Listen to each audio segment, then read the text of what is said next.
Assalamualaikum warahmatullahi wabarakatuh. Selamat sore semuanya ya teman-teman. Salam sehat selalu karena ini sudah mendekati tahun baru Cina ya. Biasanya teman-teman harus bekerja lebih keras dari hari-hari biasanya karena untuk menyambut tahun baru Cina, kebersihan semuanya, bahkan sampai tembok pun harus dibersihkan. Apalagi kali ini cuacanya lembab ya, jadi mungkin teman-teman membutuhkan stamina, harus dijaga staminanya ya. Baik, di sini saya mau mengajak teman-teman untuk berdiskusi dan mengharapkan respon KJRI ya, karena KJRI kemarin melaunching hotline service di situ ya. Yang saya sayangkan, hotline service ini untuk apa? Dan mungkin memang benar kali ini KJRI sedang sibuk untuk mengkawal serta lagi konsentrasi pada pemilu. Tetapi diharapkan KJRI juga tidak boleh lupa satu hal, di sana ada line khusus urgent di mana jika ternyata ada PMI atau WNI yang mungkin membutuhkan bantuan karena mereka tidak bisa atau tidak ada yang bisa dihubungi karena mereka dalam kondisi sakit.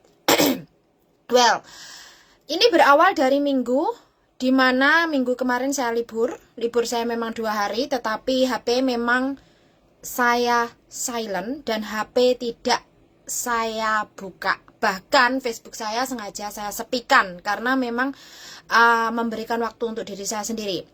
Di sela-sela itu ternyata ada salah satu teman saya menghubungi karena panik. Di sana ada salah satu BMI yang mana dia sudah menderita kanker payudara. Kanker payudara di mana payudaranya ini sudah keluar nanah ya. Jadi sudah besar, sudah keluar nanah dan kurang tahu kapan dia terdiagnosanya karena mbaknya ini tidak menghubungi kami atau tidak menghubungi saya maupun Peduli Sehat Hong Kong maupun menghubungi Bu Ayu. Jadi kita nggak tahu. Tetapi karena teman saya menghubungi saya, yang saya marahi teman saya. Kenapa? Karena paniknya lebih didahulukan kepada semua PMI Hong Kong. Jika Anda dalam kondisi urgent dan Anda dalam kondisi sakit seperti itu, tidak bisa melakukan apapun, segera telepon 999 ya. Jadi jangan menunggu untuk diarahkan oleh orang lain atau menunggu siapapun. Kalau Anda tidak sanggup, turun ke bawah minta security. Kalau bisa jalan minta security. Kalau Anda nggak bisa jalan, telepon sendiri. Kalau nggak, ngomong ke majikan kalian ya. Jadi tolong. Ini adalah common sense ya. Di sini mbaknya tanggal 27 Juli beliau finish kontrak. Kemudian beliau ini pulang ke Indonesia, kembali lagi ke Hong Kong dengan kontrak yang baru, dengan majikan yang diganti nama. Entah ini majikannya diganti nama atau majikan yang sama, dia sendiri tidak jelas, dokumen tidak di tangan. Dan dia ditempatkan di mana tempat yang kurang layak oleh majikannya.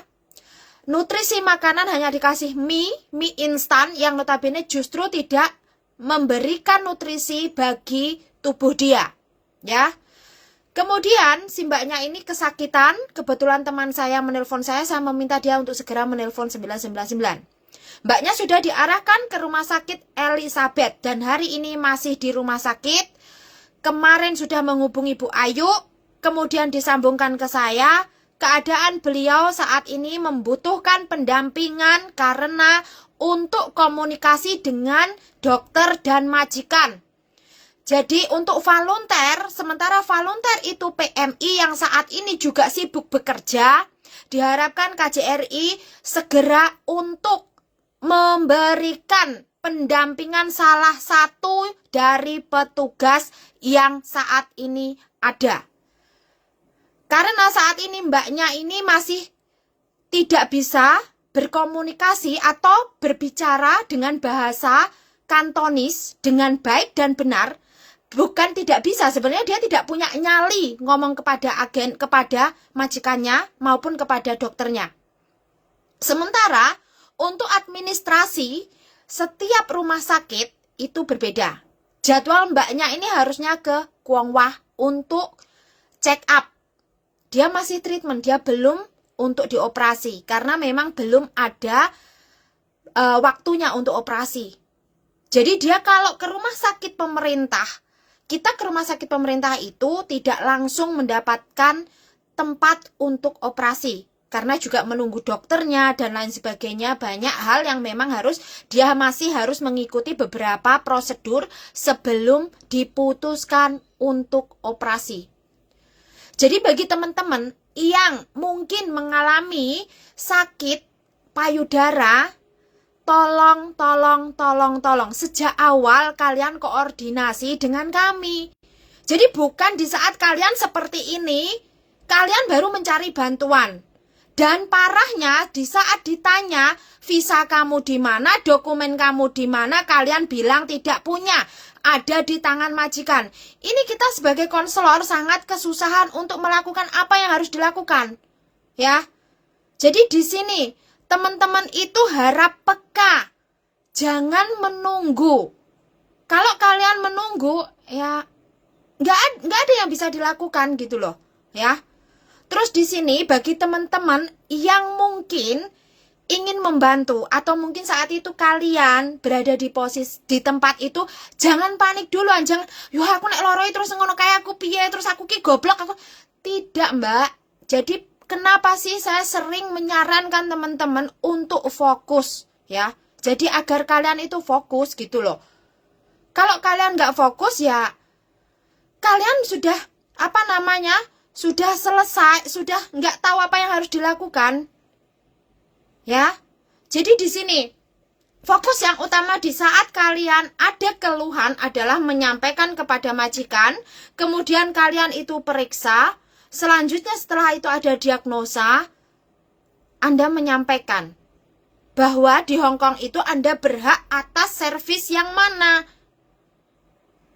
Ini KJRI seharusnya juga menjelaskan kepada agensi, kepada majikan tentang servis-servis seperti ini. Karena apa? Kebanyakan dari majikan itu tidak mau tahu. Meskipun mereka tahu, ya, meskipun mereka tahu dan mereka bisa mencari tahu pun mereka tidak mau tahu. Kalau KJRI tidak memperkuat hal ini, tidak mau memberikan informasi kepada pihak agensi maupun kepada pihak majikan, lalu apa fungsinya KJRI di sini ya? KJRI hanya menekankan kepada agensi harus bertanggung jawab atas hak-hak PMI, tetapi KJRI juga diam saja. Di saat ditelepon KJRI tidak merespon, di saat seperti ini KJRI tidak ada satupun yang merespon. Sampai pagi tadi saya dihubungi Bu Ayu, masih tidak ada yang merespon. Karena ini urgent. Kalau ini tidak urgent, kita nggak mungkin seperti ini. Saya nggak mungkin live hari ini. Karena kedepannya adalah tanggal merah. Ya, jadi di sini memang yang perlu dicatat, KJRI ini kurang banget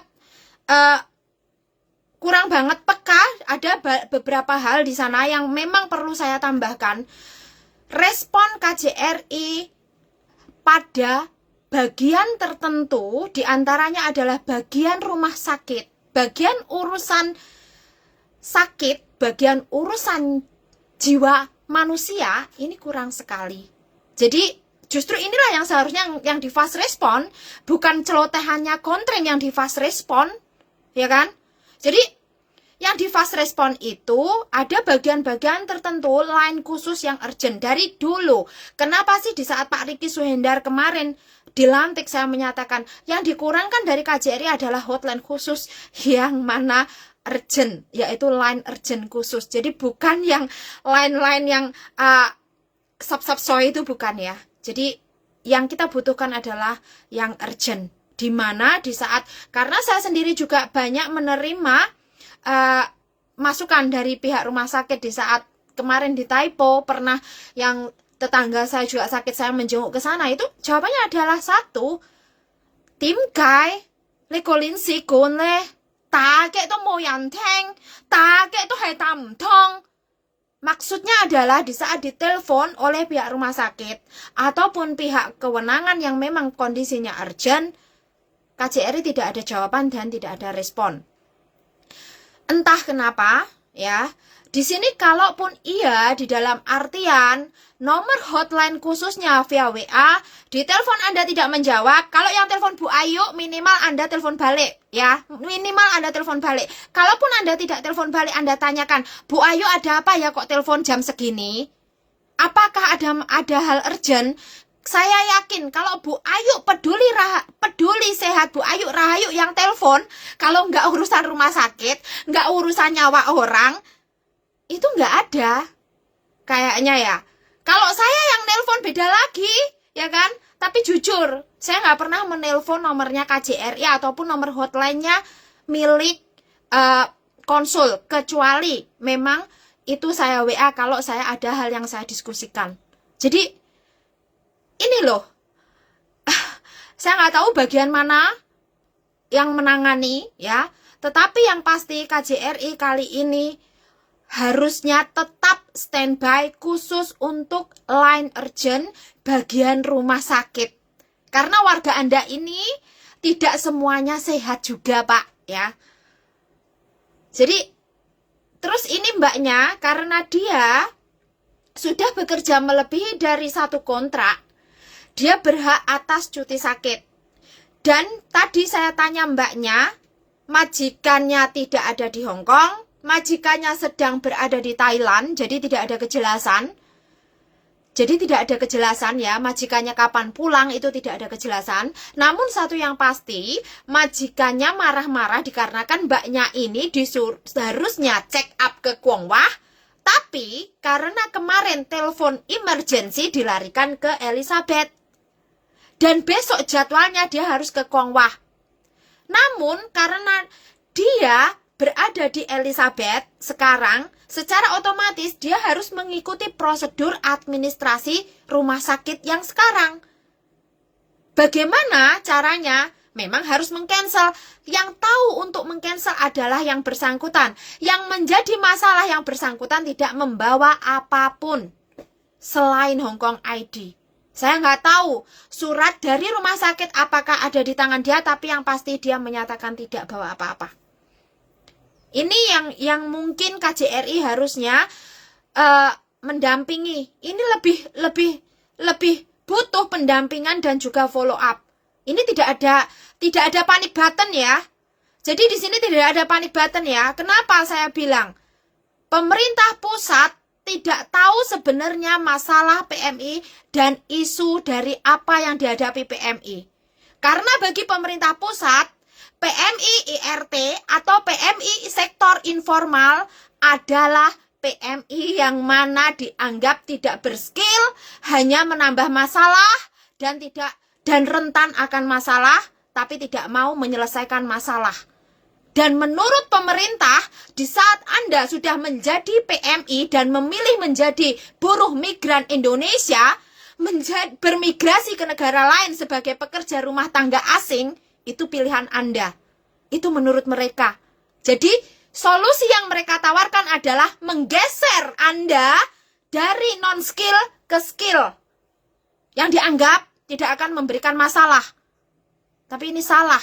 Pemerintah lupa bahwa adanya PMI, adanya BMI, adanya TKW, adanya pekerja migran dimulai dari sektor rumah tangga, dimulai dari sektor informal. Dan kita tidak bisa menampik fakta tersebut bahwa sektor informal adalah pendobrak di mana ekonomi Indonesia tidak merata. Itu terbukti, ya. Itu terbukti. Kenapa banyak ibu-ibu yang lebih banyak ke luar negeri?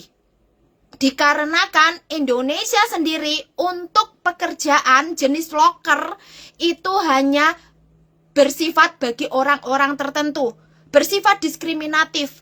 Kriteria untuk pencari kerja sangat diskriminatif. Dan pemerintah lupa bahwa Indonesia pernikahan muda itu sudah ada sejak beberapa tahun silam, bahkan sampai hari ini. Dan pemerintah juga lupa bahwa wanita di Indonesia mindsetnya sudah dimatikan dengan cara perempuan tidak berhak memiliki pendidikan tinggi karena perempuan tugasnya di dapur, di kasur, dan di sumur. Ya kan? Pemerintah lupa satu hal. Perempuan itu wajib diberi pendidikan lebih tinggi guna untuk memberikan generasi yang lebih baik. Pemerintah lupa, ya kan? Jadi kenapa sih dari kemarin sebenarnya otak saya itu berputar? Pemerintah ini ngapain? Fokusnya kemana? Ya, coba kalian lihat postingan BP2MI. Fokusnya apa? Di era tahun 2023 sekian ribu, 12.000 pekerja migran Indonesia ditempatkan J2J di Korea Selatan.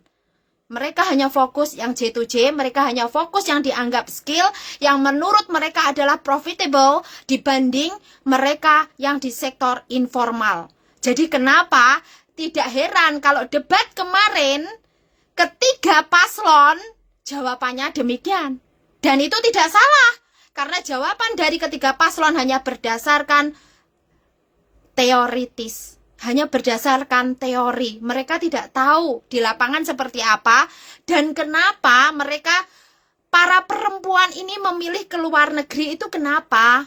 Karena yaitu tadi diskriminatifnya lowongan kerja, tidak ada perlindungan untuk pekerja Indonesia sendiri terutama di sektor informal. Jangankan di sektor informal, di sektor pabrik, di sektor yang lainnya aja juga tidak ada perlindungan yang jelas. Dikarenakan apa? Dikarenakan undang-undang cipta kerjanya juga tidak jelas. Ya kan? Jadi di sini loh, pemahaman dari pemerintah pusat yang mana sangat-sangat minim tentang isu buruh migran yang sebenarnya. Ditambah mengandalkan kinerja perwakilan negara atau kedutaan. Sekarang hari ini terbukti KJRI di saat dihubungi zero respon. Bagaimana? Ya, di sini ada call center katanya, kata Pak Ganjar. Tidak hanya Pak Ganjar, karena sebenarnya call center itu sudah ada sejak zaman Pak SBY, sejak zaman BP2MI dinamakan BNP3TK itu sudah ada call center. Jadi call center itu sudah ada dari dulu. Tetapi call center ini di saat kita telepon, call center tidak ada orangnya. Ya, call center tidak ada orangnya. Terus kalaupun nanti direspon akan dilempar ke sana kemari, masalah tidak selesai. Dan kemudian mau ditarik oleh Kemenlu, Kemenaker dan lain sebagainya, mereka tidak bisa mengintervensi apapun. Karena apa? Karena masalah yang sebenarnya bukan di situ. Masalah yang sebenarnya setiap dari lembaga ini tidak tahu posisi mereka ada di mana. Sementara PMI-nya hanya dijejali dengan informasi kalau ada masalah, telepon agensi. Pernah nggak mereka menyadari hal ini? Dan di sana Anda sebagai PMI, Anda tetap bilang, ya begitulah. Buat apa kita bersuara, ya kan? Mengapa kita bersuara? Hah? Emang kowe iki sapa sih, Treng? Kenapa sih kamu harus berpikir begitu keras? Ya kan? Itu kan kalian. Nah, sekarang hari ini terbukti bahwa hotline service maupun KJRI maupun perwakilan di negara penempatan itu responnya sangat pasif dan kinerja mereka adalah selalu menunggu viral dahulu baru bekerja. Dan itu yang disampaikan harus melalui pintu-pintu medsos di mana untuk mendapatkan informasi apakah medsos itu selalu akurat?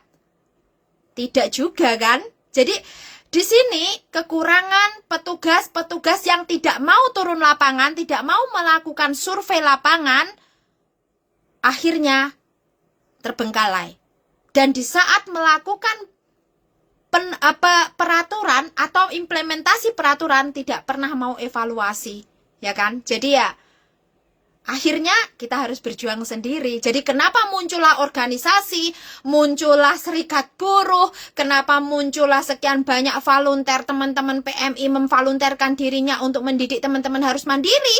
Ya karena memang pada dasarnya kalian harus berjuang sendiri. Kalau kalian mengharapkan uluran tangan pemerintah, pemerintah tidak akan pernah tahu ya. Jadi di sini poinnya. Sektor informal atau ART akan digeser dengan skill. Dan kedepannya sektor Anda akan dianggap sektor penambah beban masalah. Pikirkan baik-baik ya. Padahal di situ undang-undangnya sudah jelas, undang-undang UU PMI itu udah ada, seharusnya itu direview, dipelajari kembali, diperkuat kembali, bagaimana implementasi di lapangan agar bisa maksimal, itu seperti apa, kurangnya di mana, ini tidak pernah dibahas sama sekali. Dan sekalipun dibahas, ya kalian maupun pemerintah sendiri hanya berkutat di pembiayaan dan fokusnya hanya di pembiayaan. Tapi kalian lupa beberapa hal di sana. Perlindungan secara pekerja dan kemanusiaan itu tidak ada.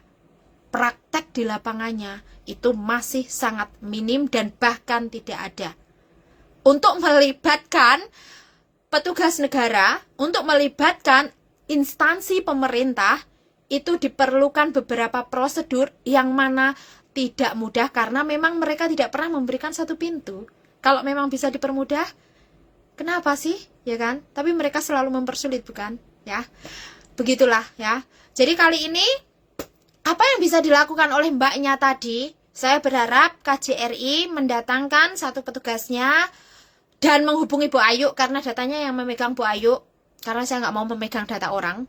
Tapi yang pasti, saya pribadi, saya tidak mau mendengarkan cerita yang bertele-tele. Kalau saya akan menanyakan adalah paspormu di mana, dokumenmu di mana, visamu berakhir kapan, dan status kontrak kamu bagaimana. Karena itu adalah yang utama bagaimana kita untuk melakukan langkah selanjutnya. Kalau Anda ternyata Anda ini tidak mempunyai dokumen atau undocumented, di sini kita pun harus mengambil langkah yang berbeda. Jadi kenapa pentingnya kita itu tahu tentang dokumen kita, status kita, termasuk visa kita. Dan catat, bagi semuanya, kalau ternyata Anda renew kontrak dan Anda pulang dulu, kemudian Anda kembali, paspor Anda kurang dari 1 tahun, maka visa tinggal Anda disesuaikan 1 bulan lebih awal atau 10 hari lebih awal dari masa paspor berakhir. Selanjutnya, setelah Anda ada paspor baru, Anda harus extend visa lagi di imigrasi. Anda bisa melalui walk-in, online, ataupun pos. Semuanya bisa, ya. Di sini mbaknya tadi, ternyata dia paspor habis, datang ke Hong Kong visanya hanya 1 bulan dari masa visa berakhir, dia tidak diekstenkan oleh majikannya, sehingga dia overstay. Ya, visa dia berakhir di 27 Januari kemarin, dikarenakan paspornya berakhir di Februari. Dia sudah memperbarui paspor di bulan November, tetapi tidak diekstenkan kembali oleh majikannya atau dirinya sendiri tidak mengeksten visa lanjutan. Jadi terjadilah overstay. Dan sesuai keterangan dia, katanya majikan sudah menelpon KJRI. Perlu dicatat bahwa extension of stay atau urusan visa tidak ada urusannya dengan KJRI. Urusan visa adalah berurusan dengan imigrasi Hong Kong yang ada di Wan Chai maupun di distrik lainnya. Anda dibolehkan. Kalau urusan KJRI hanya berurusan dengan paspor saja. Paspor dan SPLP, kontrak kerja, approval, Anda berurusan dengan KJRI, tetapi tidak dengan visa Anda. Jadi teman-teman ini harap diketahui departemen-departemen mana yang tepat sesuai dengan kebutuhan kalian. Ya, KJRI hanya mengurusi paspor, SPLP, dan juga legalitas atau legalisir surat-surat yang terkaitan dengan mungkin notarisasi. Sementara untuk imigrasi berurusan dengan visa kerja dan approval kontrak kerja kalian. Untuk labor department berurusan dengan jika hak-hak kalian tidak terpenuhi, hak terminate, gaji yang tidak terpenuhi, atau mungkin ada gaji Anda yang dipotong dengan melebihi dari batas, itu urusannya dengan labor department. tidak dengan KJRI. Jadi harap diketahui, semua informasi ini bisa Anda temukan di Google ataupun di YouTube dengan internet yang sudah 5G. Kalau kalian tetap berada di tempat kalian dan kalian tidak peduli, itu sudah menjadi urusan kalian. Tetapi kalau di saat kalian membutuhkan pertolongan, tolong siapkan semuanya sebelum Anda membutuhkan pertolongan. Karena kita bukan siapa-siapa. Kita hanya bisa mengarahkan, keputusan tetap di tangan kalian, ya. Oke, terima kasih. Semoga pesan ini bisa tersampaikan dan pemerintah semoga tahu sebenarnya isu apa sih yang dialami oleh PMI. Masalah PMI itu tidak hanya tersangkut dengan hukum dan administratif, legalitas maupun formalitas Bapak, tetapi juga tentang menyangkut kemanusiaan ya. Oke, wassalamualaikum warahmatullahi wabarakatuh.